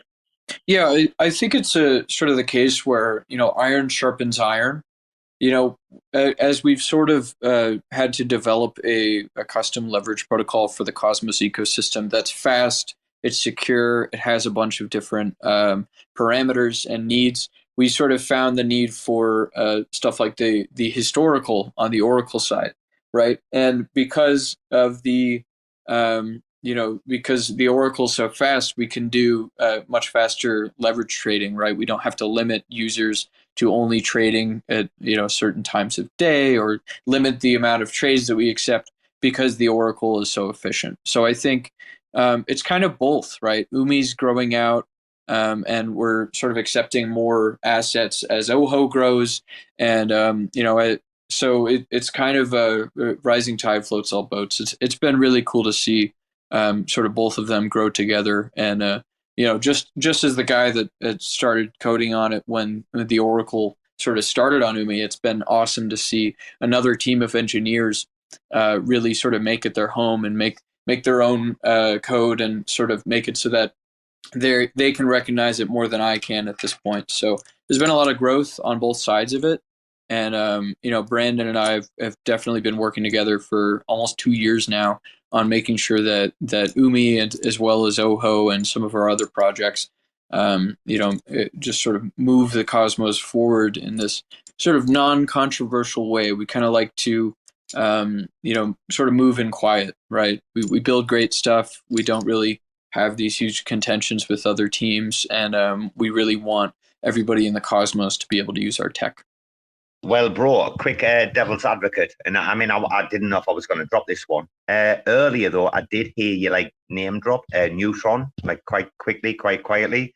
I mean, you've got Archway, public, permissionless, and then obviously like you've got Juno and a little bit of baggage that we've talked about tonight, right? So you're really keen on that Juno outpost. I mean, Neutron, Archway, surely there's an easier path there, is there? A path to less resistance or not? Or? Yeah, I mean, Archway's been pretty overwhelmingly positive as well. We talked to the Neutron guys about deploying there. I think it really just depends on each ecosystem's community, right? You see newer stuff like Archway and Neutron have this sort of pointed leadership. They sort of realize very quickly, like, we need an oracle if any of these dApps are going to build on top of us. They're able to fund hackathons right away. And it's sort of like early Juno days before things sort of separated in between a bunch of different entities. And I mean, that's just the realism of what decentralization brings, right? These sorts of conversations. Obviously, I would love it if this proposal went through, but the point of being a decentralized chain like Juno is to be able to have conversations about these sorts of proposals. So, there's definitely less resistance in newer chains just because of the way they're organized. Maybe they're pre-launched, maybe they just launched. But I think there's sort of a power in having a conversation around it, because I know that everybody that's asking about this proposal has Juno's best interest. And that's the app chain thesis, right? Every app chain is able to decide who are the stakeholders, who has the most interest in the chain, who wants to protect the chain. And, hopefully we do have a lot of the community support here, and hopefully we eventually have these top few validators flip their vote to yes, because I think that it's in the best interest of Juno to pass this proposal and maybe an amended version of it in the future. Fucking hell, Brandon. Your man should be in fucking Congress, no? Your man should be in the fucking House of Representatives, like minimum, no? If not the Senate, right? This kid's got a bright future. He's like the less retarded AOC. Whoa. Sorry. we're on RAC FM, was. I can say what I want. Yeah, right. Yeah, so you heard it here first. Brandon is a right-wing Republican. Oh, bro, it's the only show, it's the only show, right? Literally in Cosmos that's like uncancelable. I can't even say the word. Finn said the word doesn't exist, but yeah, we can't be cancelled, man. It's the only show where people like tune in and go, yeah, it's an over 18. You don't be like Highlander and like listen to it on the train with your kid. Can't believe that. Can you believe that? The comms manager at Juno accused us of like not being worthy of a grant because he played our space in front of like his 4-year-old son. Like, dude, I mean, what kind of father are you if you play this? Like, RAC FM. Oh, come on, son. You're only 4. Listen to RAC FM. I mean, come on. But yeah, Brandon, you can say what you want. But nah, listen, we talk about this all the time. It's the fucking sniff test. Like the RAC FM sniff test, right? Like, people come on here, they either hold their own, right? Like many, many people, like Dove and people will tell you, in times of trouble or whatever, or times of, heated debate. And some people, like, told them I can rise to the top, cream of the crop. And some people failed, like, miserably. Like Loop, like we've seen, like, people, like, just be butchered. I have to say, dude, fucking hell, you're welcome on this show anytime, mate. You're a great legend, you, like. Hey, glad to be here and glad to be part of the RAC Pack, all I do all day is, and Brandon knows this, I just sit in my little room in my house and I think about Oho and think about these oracles being deployed across the cosmos and how do we do it right? How do we do it effectively? And how do we do it considering the communities that we're deploying onto? So I'm glad I passed the sniff test, man, because it's all I think about. I'd be kind of upset if, bro, is anyone? True. Robo, it's true. He has no life. I can confirm. Yeah, that's. Has anyone ever told that he sounds like Reese's younger brother or something? Oh, there's no one ever said like, is he Reese's like old or something or what? Or younger brother or what? Oh God, this is just Brandon calling me a kid all the time.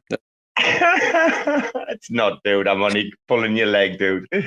I'm only pulling your leg. Nah. I tell you what, fellas, we'll wind it down. But you know what? We always wind it down with some like nice banter. Like it hasn't always got to be fucking serious. We often talk about loads of shit, like traveling and pets and whatever. Like we have any fucking conversation anywhere.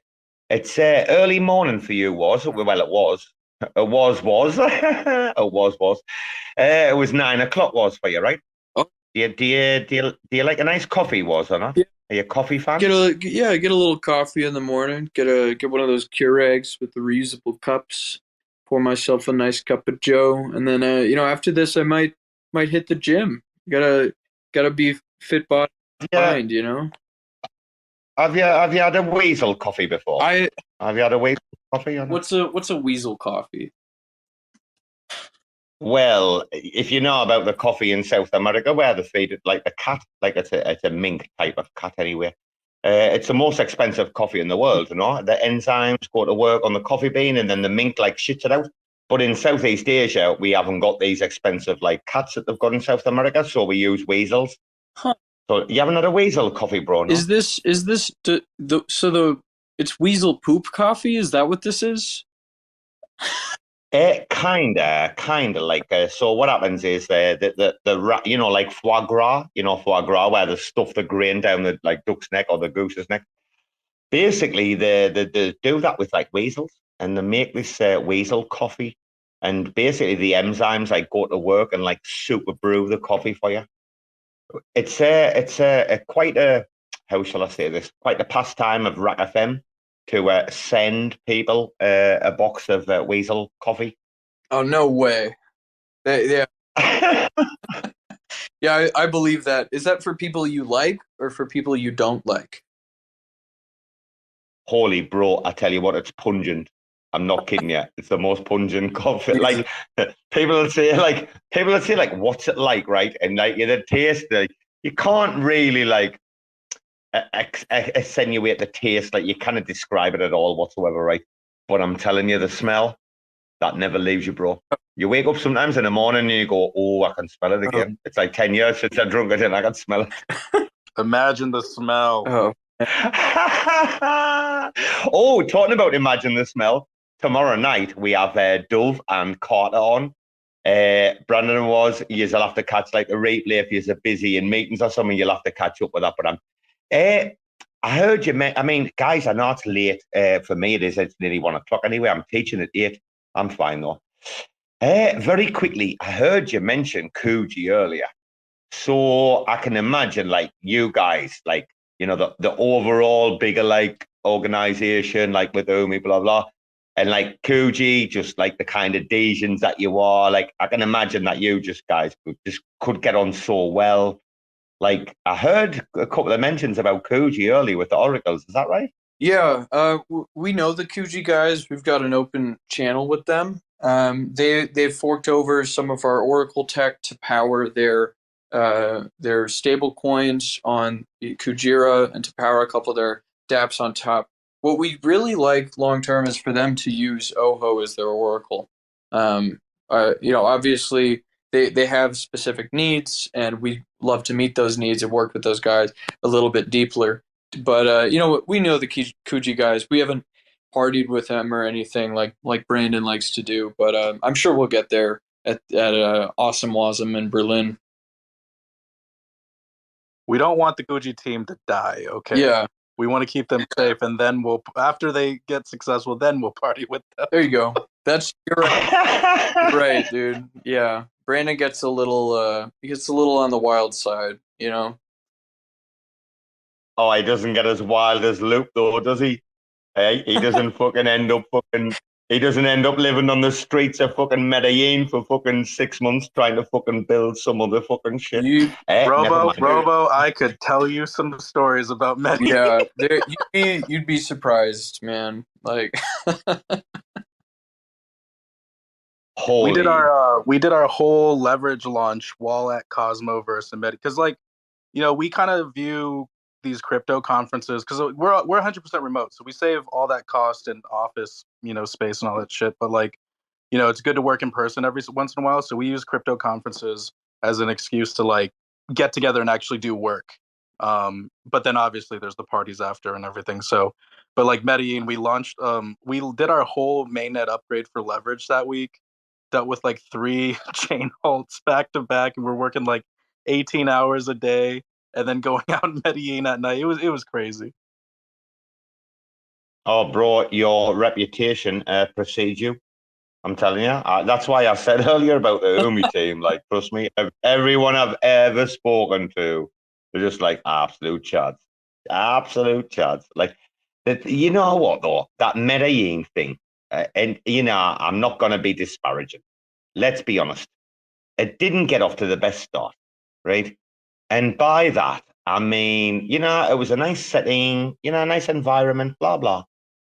But then Ethan Buckman came on, you know, doing a fucking Dr. Dre rap, right? I mean, I know he likes his rap. I get it, Ethan, I get it, right? You know, you want to plusgate yourself. I understand that, dude. But this is what I kind of get over. They only paid for one woman dancer. If anyone was there for the very beginning of the entire thing, the introduction, and then blah, like her and him was just really weird. Like, she was dancing on her own, and he was like rapping in the background.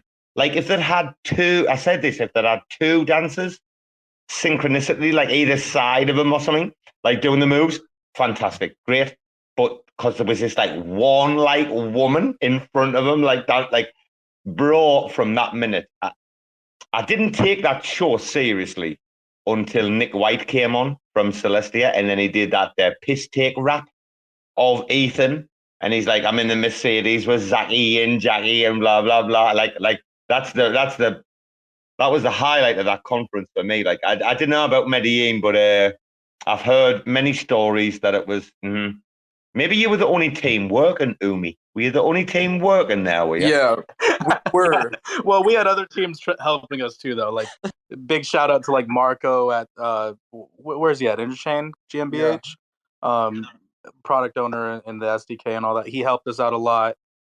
Even your boy Jacob Gadikian helped us out a lot as well. So we were making people work, man. It was awesome. But so, bro, were you there? Were you there when he got his tattoo? Were you there when he got his tattoo? We were we were on the stage. We stormed the stage while that was happening in that nightclub. It was terrible. Yeah. Umi is a great team. Yeah. We get a lot of work done, but we also like to let loose a little bit. Yeah, we have to.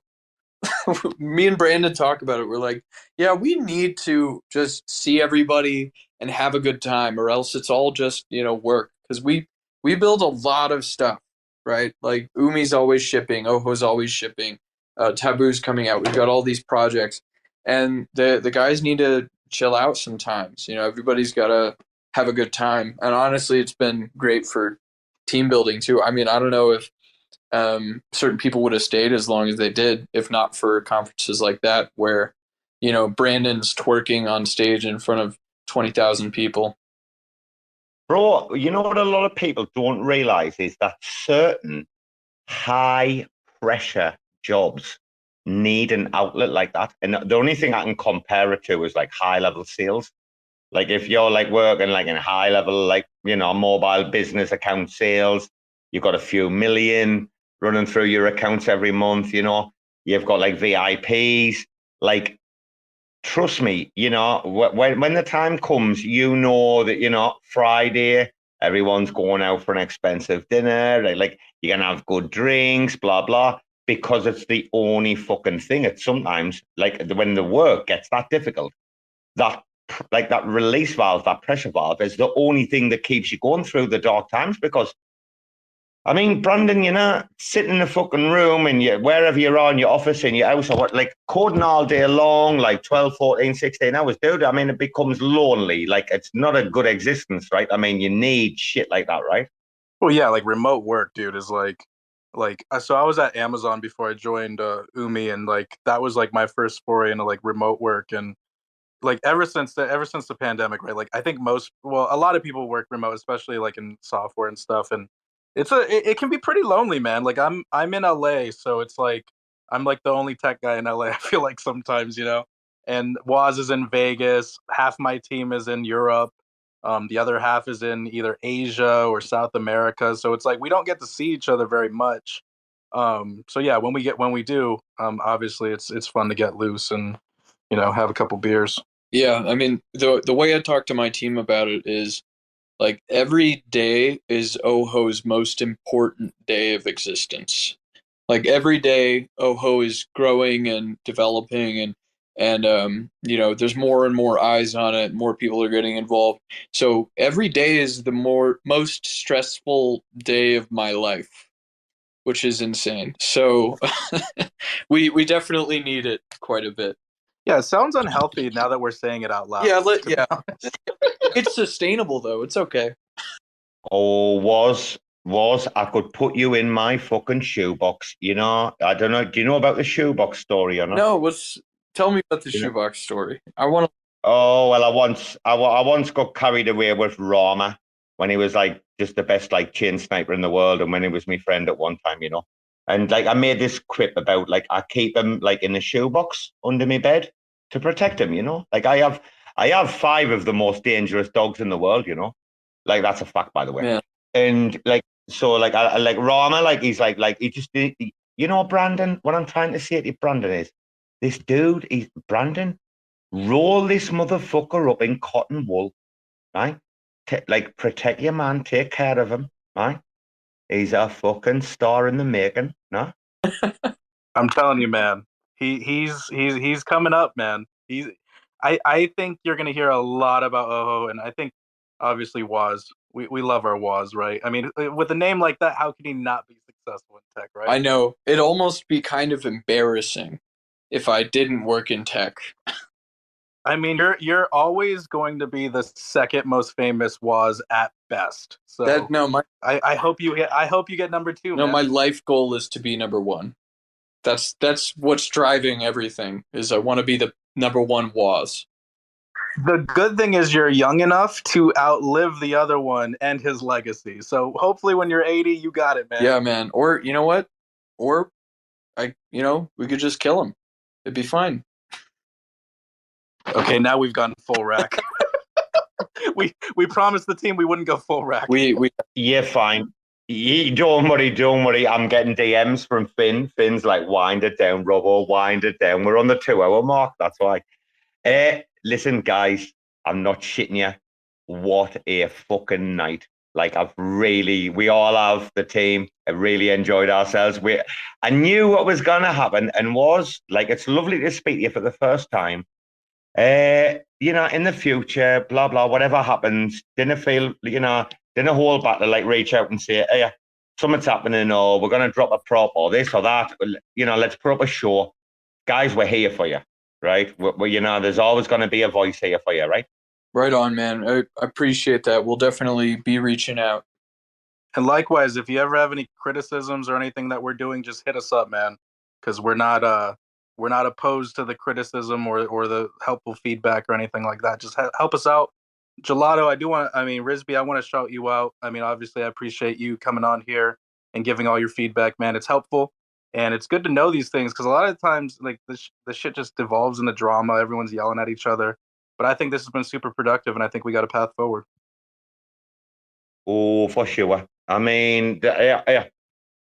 RAC FM, we got Nelson Mandela out of jail, man. I mean, we can cure cancer, us, man. There's no fucking stopping us. Before we go, though, Neta DAO, do you want any, like, final comments after you've heard Brandon, like, begging for his life for the prop to pass? I mean,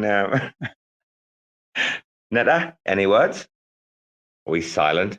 You know what? He's probably dealing with his fucking dog. He's got the Belgian Malinois, them fucking monkey dogs, the ones that climb up walls and shit. Have you seen them dogs on it, Brandon?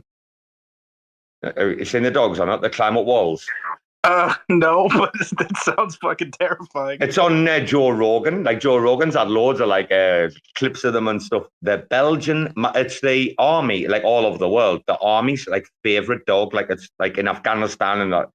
They've all got the Belgian Malinois. These are, like, basically fucking, like, chimpanzee dogs that can fucking climb up walls and run up trees. And like, I've never seen anything like it in my life, but he's probably dealing with that thing. I wouldn't want to have, I've got bad dogs. I've got, this is kind of mad, like Aboriginal Thai Bangao dogs. So they're like unique to Thailand kind of thing. They're a hybrid, like a golden jackal hybrid, but still, I've got these mad things, and they're not as mad as what he's got anyway. I before we go, Brandon, are you a dog person? Are you a dog person or not?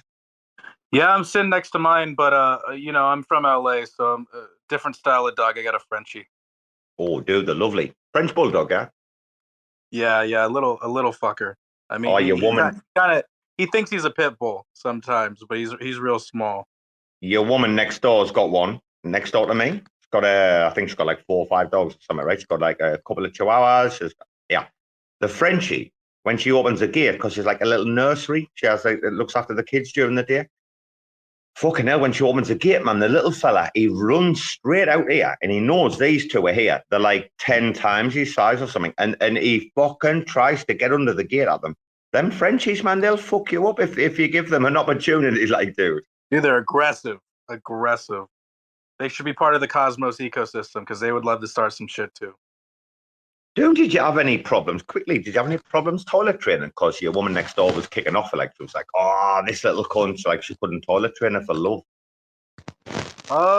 No, he's pretty good. Yeah, he's I don't know. He's like a little LA guy. He's like spoiled as hell, and definitely treated like a human being, in ways he shouldn't be. Well, listen, Brandon and Waz, I just want to say this. I know there's some big things coming up. I do know that we have Taboo on the horizon as well. I'm really looking forward to like hearing like from you guys. We talked to Timmy about doing maybe like a little like pre-launch space. Like obviously you're gonna do your launch space, but like I was like, Timmy, can we do the pre-launch? But was Brandon, my gratitude, our gratitude, the team tonight, 1,000,000%. Honestly, guys, thank you so fucking much for coming up tonight and having this convo. It's been absolutely ridiculous. It's been amazing.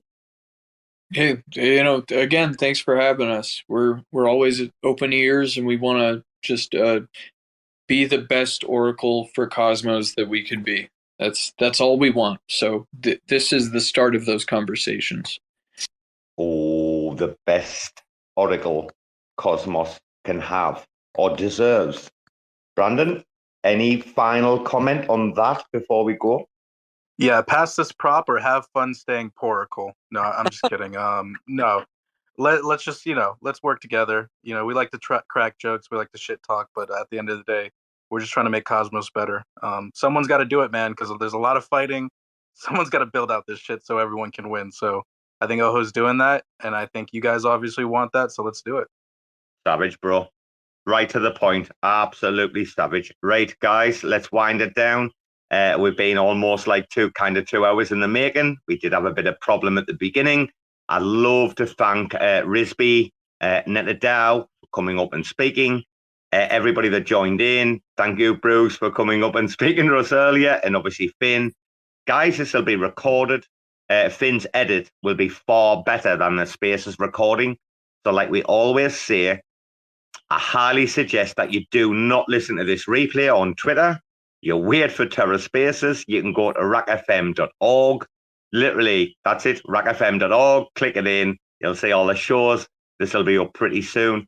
We do have Dove and Carter head-to-head tomorrow. 2G and Shade Protocol, etc. That's going to be fucking fantastic. I can't wait. And guys, Finn goes on holiday next week. He's off to Montana for like a month or something, I think, right? Kids' holiday, yeah. I'm personally going to be taking a week off RAC FM. Anyone else in the collective is welcome to do what they want. Brucey, B-Bands, I say, hey, you can do what you want. You've all got the password, right? It's up to you. But personally, I might do some unrecorded spaces on my own account over the next week. But I'll not be doing any recorded while Finn's like, his first week while he's settling in, blah, blah. Obviously, he's going to put his rig up, etc., etc. But I just don't want to bug Finn at the minute while he's going on holiday, and he really deserves this. Saying that, let's wind it up. RAC FM midweek special. Was and Brandon was from Oracle Talks Prop 306. Make your own mind up. You know, you've heard all the sides of the argument, right? Very based conversation tonight. So yeah, once again, I would just like to thank Was and Brandon before we end the show. Guys, thank you very much, and I wish you all the best for the future, yeah? Right on. Thanks again for having us. Are you golden? See you later, Brandon. Drop in anytime, Brandon. You know you're welcome, son. I'll see you around, dude. Thanks for having us. Take care, lads. All right, everybody, take care. Bye. Motherfuckers screaming out loud, looking for mercy before they find themselves working a corner down in Jersey. What could be worse? Misrepresenting the first come, first serve mentality stuck in the burbs. I'll be numbing up first before discovering what works, and we'll see what other kinds of trash is under the dirt. We rape and plunder the earth, sit and wonder about the worth and play. Ring around the rosy while the thunder is served.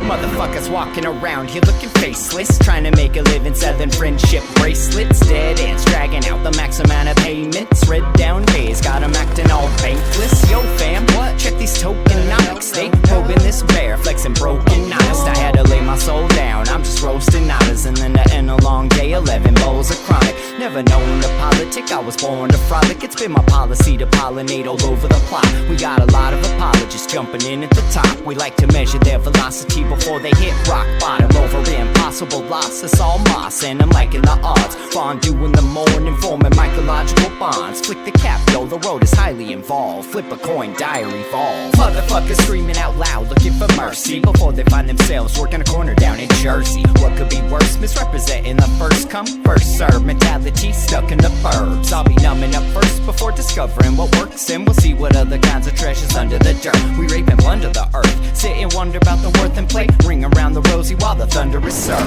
Trying to figure out the max amount of dinner lace, acting non-toxic just to get a better place. Smacking on the hostage like the shit is played for keeps. Clowns, white knight, and all these Maybellines. They call it implausible when model after model keeps on ripping off the coat and going full throttle beats, tearing apart your community. All these low-hanging fruits bearing zero liquidity. Got a planet in reach, coming standard to each. I'm on the back 10, stargazing after the siege, commanding all the management to grab a few C's, and then we'll round up the beasts and send a messenger east. Y'all better sign a release when I'm bumping these beats. Hands up if I got motherfuckers drumming the streets. Yo, we got a few dubs, we got a couple defeats, and if you're coming for the king, you better have some of each. Motherfuckers screaming out loud, looking for mercy before they find themselves working a corner down in Jersey. What could be worse? Misrepresenting the first come, first serve mentality stuck in the burbs. I'll be numbing up first before discovering what works, and we'll see what other kinds of treasures under the dirt. We rape and plunder the earth, sit and wonder about the worth and play. Ring around the rosy while the thunder is served.